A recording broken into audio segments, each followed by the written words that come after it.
started playing rugby at the age of 11. I'd been to a school that played soccer, and then I transferred to a school that played rugby.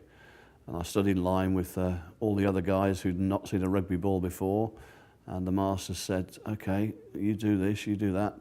So I started my life as a hooker. I think back in 1977 when I joined, it was still a game. There was only 15 players, so no substitutes allowed.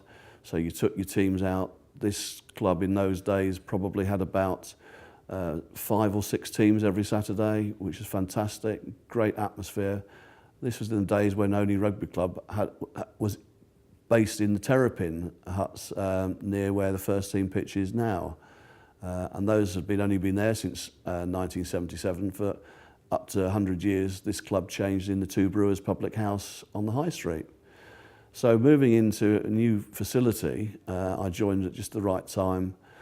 Very much a group of guys who played rugby, had a bath and had a few beers together with the opposition. It was very friendly. I think the old adage of 6 before 6 was where I learnt that here. So I'm not sure at my age now I can still do 6 pints before 6 p.m. unless I start a bit earlier. Yeah, there's a contingent from Only Rugby Club would go down to most of the home internationals at Twickenham, and one of the party was a local turkey farmer, and they found a place in a street nearby Twickenham, and they went and knocked on the door, and they said to the guy, "Are you using your drive today?" He said, "No." He said, "Would you mind if we park our car?" He said, "No." And he said, "Well, in return, we'll give you a frozen turkey."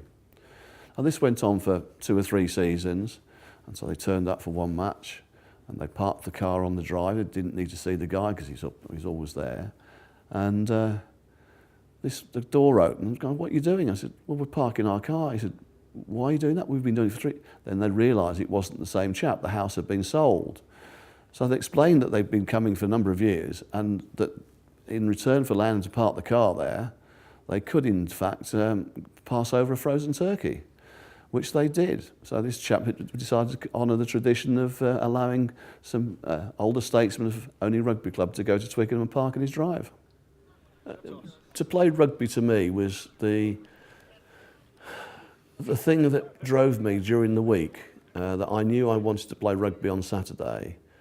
I wasn't the greatest trainer in the world. I would turn up and I'd do enough that the coach didn't shout at me too highly.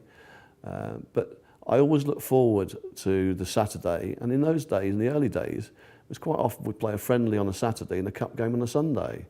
So maybe our bodies weren't as bad as we thought they were. Sometimes the knocks on a Monday, you felt a bit sore. But for me, that was what I was focusing on, to get on that pitch on a Saturday lunchtime, play the game, and then enjoy the company of my fellow teammates and the opposition. Over the years, I just look back and think, I wouldn't wind the clock back. I've got 2 new knees courtesy of rugby. I've got bits of plastic in my lower back and my neck courtesy of rugby. But even with those, I don't think I'd say I want to do anything different.